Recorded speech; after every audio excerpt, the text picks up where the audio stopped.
Well, welcome folks to the ITA Alumni Atlanta Chapter Catching Up series that we're starting. We're catching up with some of our alums living here in the Atlanta area that have done some amazing things, not only in their college tennis career, but outside of college. And it's a way of kind of bringing their story to light and having folks get to know their story and what they've been doing since playing college tennis. So we're very lucky today to have class of 2008 Berry College, Andre Ferreira, who currently is the head women's tennis coach at Brenau University here in Gainesville. Andre, how are you doing? I'm doing well, and thank you very much for having me. Thank you. So obviously during the pandemic, you know, the college coaches with and I know you guys are NAIA, so it's a little different than the NCAA, but in terms of recruiting and scheduling and trying to figure out what we're going to do this season, how challenging has it been for you to get ready for this upcoming season, if hopefully there will be a season? It's really difficult times right now. Fortunately for us at Brenau, we all of our players, they stayed around. We do have a few international players. They all stayed around. They didn't go back home. And we had already signed a couple of local players for this coming year. So we feel confident, that our group will be back. But there's so many uncertainties that from a budget standpoint, from a season standpoint, from what will happen next season or what will happen next year, that I think, but we're all kind of wondering, but I think that we're all understanding, even the players, that whatever we can do now, whatever is within our control, that's what we're going to do for the foreseeable future. Yeah, there seems to be news every day about this conference is doing this governing body's decided to do that. It's almost to the point where it's becoming numbing. It's just kind of expected. So we're just going to hope for the best here. And thanks for your leadership with that. So growing up, you were a native of Campinas, Brazil, which is, I think, right outside Sao Paulo, right? That's so correct. What a soccer-crazed nation, right? I mean, they won, what, 7 World Cups when you were there? Or at least the Brazilians will tell you they did. What was your what got you into tennis in Brazil? What was there an influence, a family? I'm curious, how do you end up finding the sport? That's a good question. So so I started playing tennis when I was 8 years old, and you're right. I grew up playing soccer, and soccer was my passion.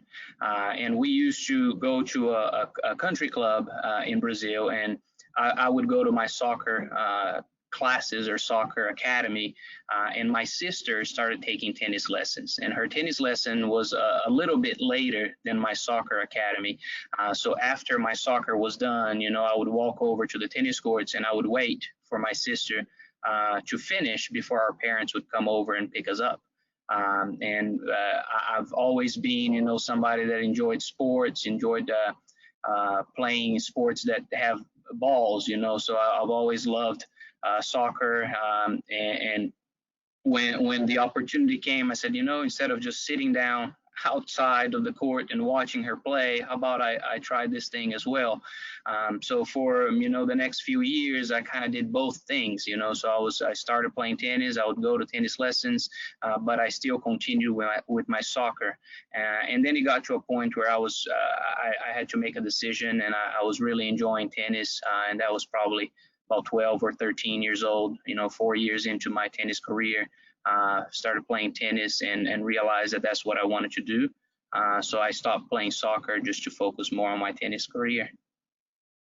Well, the good news is you don't have to pass the ball to anybody, right, in tennis? There you go. There you go. I did enjoy. And there's no yellow cards. Well, but if it's all your fault, though, you can't blame on somebody else. Oh, that's true. You can't blame who's the Brazilian whipping boy now that everyone's upset about. I mean, it seems to be every year there's a national disgrace on the Brazilian team, but yeah, the Brazilian soccer is brutal, because if you don't win, it's a failure. So I'm the executive director of USTA Georges. One of our staff, Carolina Kaminsky, actually is from Sao Paulo. And which hopefully now you know that, so you guys can connect better. And it's funny, the day of the World Cup final when Brazil hosted in 2014, I explained to my wife, this is the biggest day in the history of Brazil. And she said, "Well, I thought they lost the other day." I said, "No, Argentina won." So I guess for the sake of the country and the economy and everything, that Argentina lost in extra time to Germany and everything else was right. Because can you Oh, imagine, yes. Andre, if Argentina hoisted that trophy on Brazilian soil? What a disaster that would have It been. would, it would have been really, really bitter. Really bad. So anyway, you had already started playing, but there's a famous Brazilian player that came through the professional ranks, and not only was a fantastic player, Grand Slam champion, but one of the most charismatic, likable figures. So, and we're of course talking about Gustavo Kuerten. Can you talk about Kuerten's influence in your native country in terms of tennis? It seemed to me there was a huge explosion of Mhm. tennis in Brazil when he burst on the scene. Is that an accurate statement? Correct. So I started playing tennis before Guga became famous. I mean, he was already a professional player, and he was already playing on the tour. But I remember clearly, it was such a it changed the landscape of our sport. It became, we would always hear soccer, soccer. Our volleyball team has always been pretty good, at the world level, but tennis was never, talked about. And then you started seeing Guga coming on TV.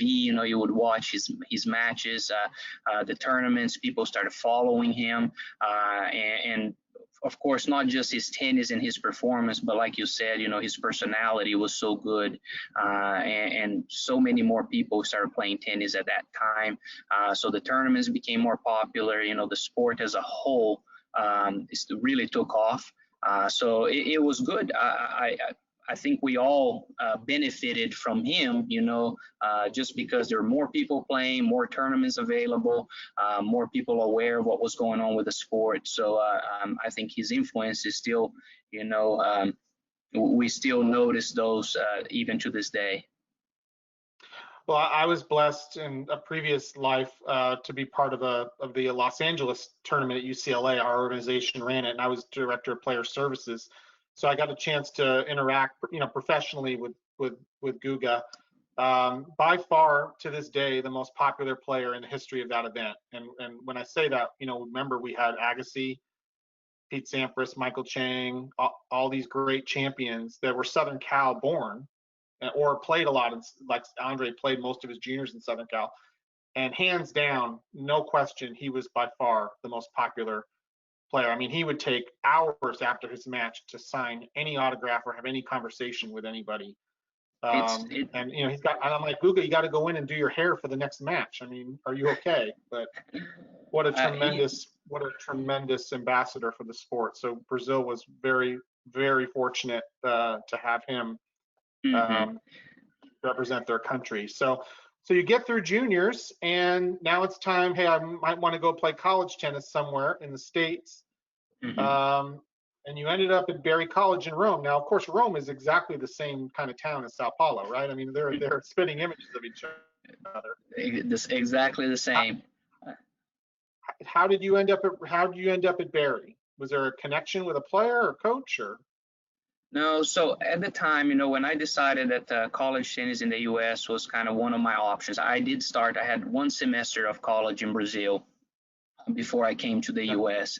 But at the same time that I was starting college in Brazil, I decided that I wanted to also look at that option to come to the US.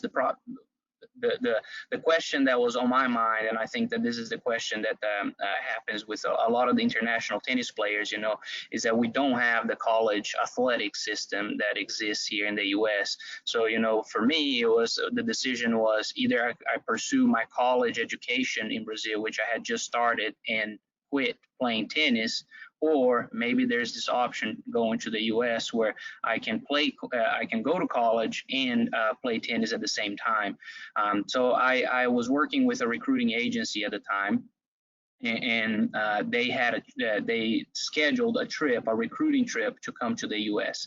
And it was a 10-day trip, and I came that spring of 2004, and it was my first time coming to the U.S. and me and a group of other recruits, we traveled to the U.S. together. We were on a van, and we started in Miami, and we watched the NASDAQ Open at the time in Miami, and I still remember it was Roddick against Moya, the match that we watched, and it was a quarterfinal, and both of those players, they were top 10 at the time, and it was just a wonderful match. But I remember so vividly the entire trip. We visited, I want to say we visited something like 14 universities in a period of 10 days, and it was in Florida, South Carolina, North Carolina, and Georgia. And Barry was one. Exactly. So we traveled quite a bit, visited a lot of universities, had face-to-face interactions, with the coaching staff and with players, and we visited Barry. So I had the chance, to meet the coach, and I had the chance to visit the school, and the recruiting agents, they're very knowledgeable. So they've been doing this for many years, and they understand both, the college system and also, my level. In that case. So I knew that, when we were about to visit Barry, the recruiting agent, he told me, that, hey, Andre, this is an option that I am going to be speaking with the coach about you. So I knew that was, my opportunity to be playing in front of the coach, to be trying out for the team, basically. So after the trip, I go back home, and of course I'm talking to a few different universities, but Barry was always, an option that was on the back of my mind. And when the offer came through, I was really pleased because I love the school, I love the coach, I love the players on the team, and so that's kind of how that came about. So I prefer to choose something that I knew a little bit about over something that I had no idea about. Right. Did the coach say if you can run the whole perimeter of Barry College, you make the team? Because those folks that don't know, Barry College is the largest school in the country in terms of area square footage, I believe. I might be misspoken there, but it's a massive place. So. Yes, so Barry claims to be the largest campus in the world, and it always changes how many acres, but I think it's something around 26,000 acres. So it's a pretty large campus. It's beautiful. I did not have to run the entire place. I still don't know every little place at Barry, but it's wherever you go there, you're in a good spot. Oh, it's a beautiful place, and of course now it's it has the Rome Tennis Center at Barry College. There, which a lot of events, including the ITA Cup, which your player won their division. Brilliant coaching by you. Well done. We'll give you credit for that one this past year. So speaking of that, so you played. I have yet to see a match on the internet that you lost. So you obviously had a very successful career at Barry. And then you got to decide, okay, what am I going to do with the rest of my time or my life, or where am I going to go professionally? You stayed there as a grad assistant, and that kind of sparked an interest of you in teaching and coaching. Was that something you had thought of while you were in school, or did it just kind of happen that way? So, even in Brazil, when I started college in Brazil, I was studying health and physical education. And when I came to Barry, I wanted to study health and physical education. So I had an idea, that I wanted to work with sports. I did get trained at Barry to be, a PE teacher in the school setting, from kindergarten through 12th grade. We did not have, a performance component. Now they do have exercise science, but we didn't have the major at the time. But I didn't know exactly if I wanted to coach tennis.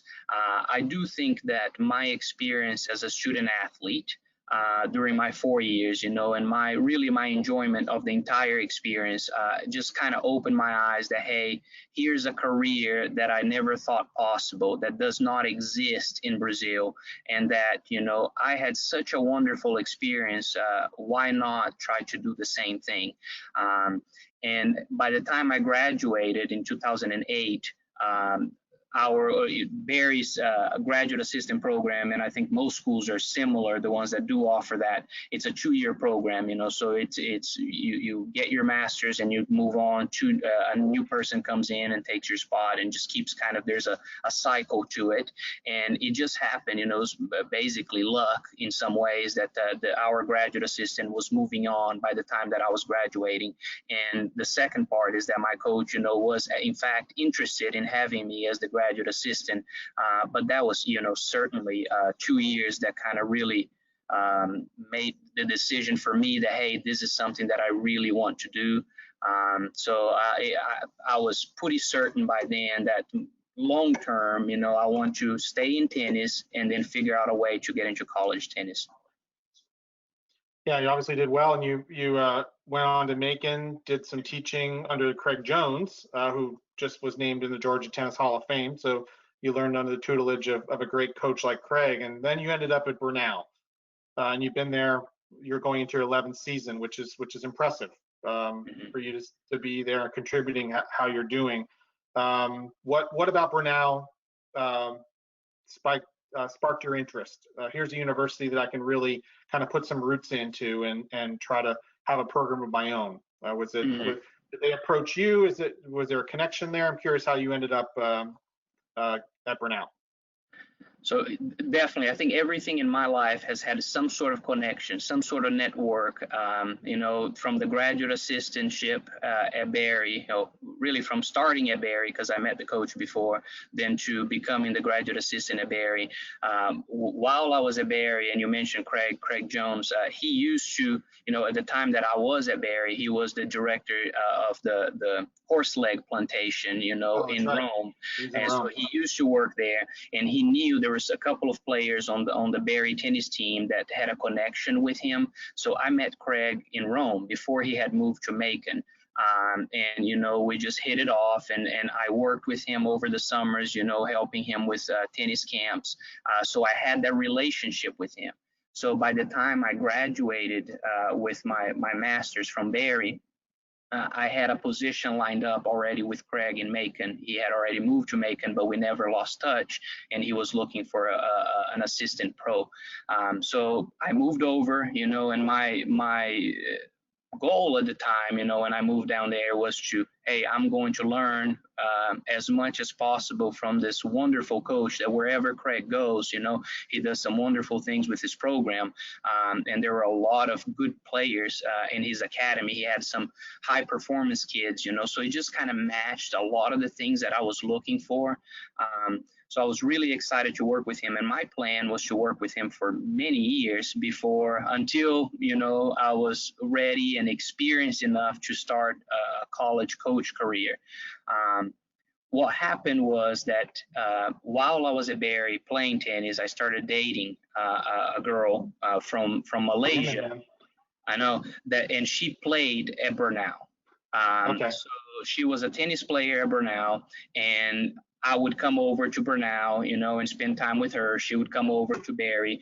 Both teams were in the same conference, so we would see each other in conference tournaments. So I developed a relationship with her coach at Brenau. Okay. And her coach, Gordon Leslie. And he, not long after I was living in Macon, Gordon decided to retire. And when he decided to retire, part of his deal with Brenau was that he was going to help find a replacement. So that's, again, the connection and the network. I would have never had, I don't think so, I would have never had an opportunity to become a tennis coach, a head tennis coach at 22, 23 years old of a college team, had I not had these connections or this network, and it's just also luck, So Gordon knew me, and he knew that that's what I wanted to do. He had watched me, from being a player to then being a graduate assistant coaching against the Brenau team. So he felt like I would be a good option for Brenau at the time. So things just kind of worked out, and I was also fortunate that he stayed with me the first semester. So when I moved over to Brenau, he helped me, for the first few months to kind of get started and learn the ins and outs of the the program. So that was a little bit of how things kind of went. Wow, and that's one of the goals, right, of the alumni network, right? Is networking and trying to help each other, trying to find potential places for people that have played college tennis at a high level and an ethical level in the real world. So that's fantastic that you're able to use those connections. And you've been there now. This is your 11th season, so you're still going strong. Other than Craig and maybe Gordon, a lot of college coaches have maybe another coach that's helped them along the way, that's given them, influenced them in their career. Is there somebody that you've kind of leaned on since you've been at Brenau for advice that has been in the profession, or somebody that has influenced you? I've been very fortunate in my tennis career, from the coach that started me, when I was very young, to the coach that developed me more into my junior years, to then, my college coach at Barry, who's still there, Clay Hightower. Okay. I think that my coaches throughout the years have played a huge role in kind of sparking this interest in, hey, this is what I want to do. I've had so many positive experiences. So I would say yes to everybody that's kind of, helped me along the way. And Clay, at Barry was a big part of it. I spent 6 years with him, 4 years as a tennis player, and then 2 years as his assistant. And then now, 11, 12 years now as an alum and friend, and we're still talk, and when I go to Rome, we still meet up. He was at our wedding. So the relationship that kind of goes beyond the tennis court. So don't lie here. How many times have you eaten at Harvest Moon or Schroeder's?